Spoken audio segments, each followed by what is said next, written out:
And now we'll be testing the GameCube controllers.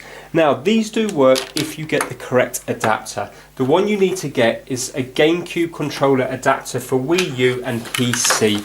So this is the one that you need, and it's made by Mayflash. Now you can't get the official Nintendo one, that doesn't work. You can't get this GameSeek one, that doesn't work. You have to get the Mayflash one, and then you have to download the correct driver off the internet to get it to work. But once you do that, it does work and it works nice, but it's only going to work on certain games, because the problem with it is the D-pad works exactly the same as a left analog stick. So they're not different. Like all the other controllers that I've shown you, they work independently of each other. On this one, they do the same thing. So it's going to be fine on games like Mario Kart will be okay, because the same thing will work on both of them. Also, things like Street Fighter and the Neo Geo games, they will be working fine.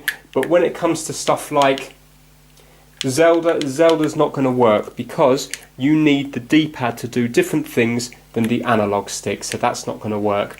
But it can be fun on some games. And the other thing which is good is that you can do something called co-pilot on it. So that's where both controllers can be used to operate the same character on screen. In fact, you can plug in 4 GameCube controllers into here and they will all work the same as each other. So for example, you can see now I'm moving around the screen there, and I can move it back on this one, like so. So let me just use this wireless one here. This one's quite nice because it's also got a turbo button as well, so you can do the rapid fire that I showed you earlier on in the video. So if I go down to System Settings, press A. A lot of people like these controllers as well, there's a real nice feel to them.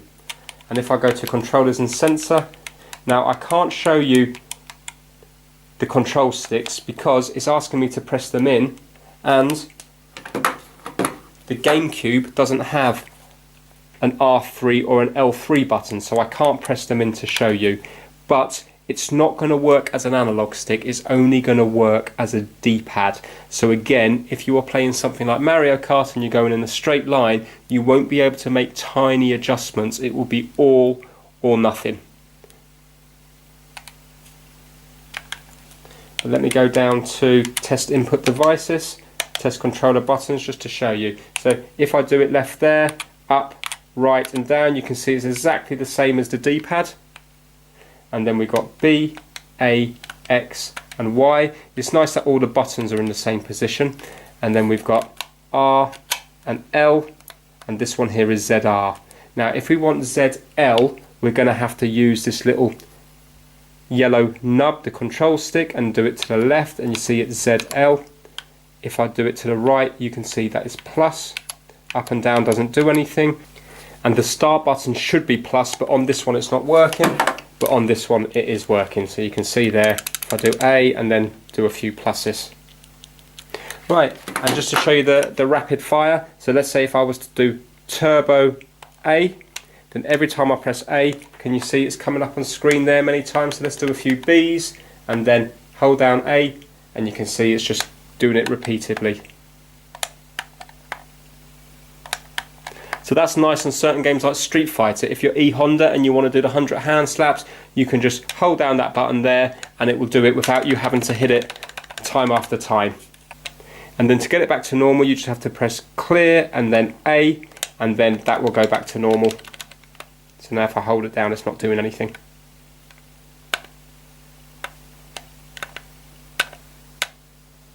Yep. Now the problem we've got with this is we can't go to the home menu again. There is no home button. So you're going to have to make sure that you've got another Pro Controller or use your Joy-Cons to press the home button to get you back to home. Right, so I'm going to show you Street Fighter working on this one, and what I'm going to do is I'm going to put the turbo on the Y button, which will be the 100 hand slaps. That will be one of the punch buttons. So now if I go to Street Fighter,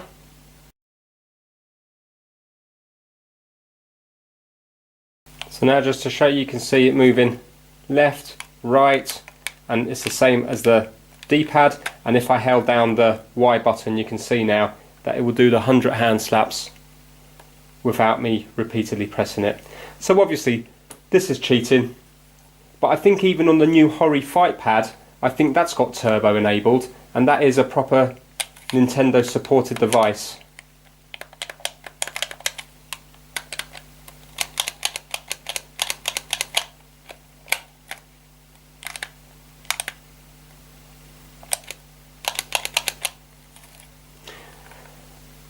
So that's that working there. Wirelessly or wired, it does exactly the same thing. Good thing about it, you can help out younger children. So for example, if they're struggling on doing 100 hand slaps and you don't have the turbo sorted out, then you can do it and help them along. So you can both use it at the same time. It doesn't matter which ones I press, they will both do the same thing.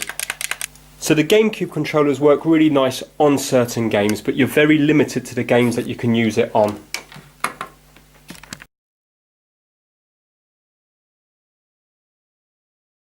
Okay, so unfortunately the GameCube steering wheel does not work on the Nintendo Switch. So I've got it plugged in via the GameCube adapter and it doesn't recognise anything. The D-pad doesn't work, none of the buttons work. I've even plugged it in via the Cronus Max and also via the Cronus Max into the PlayStation Brook converter. Again, absolutely nothing happens. So although the GameCube controllers do work, when it comes to the steering wheel, it does not work.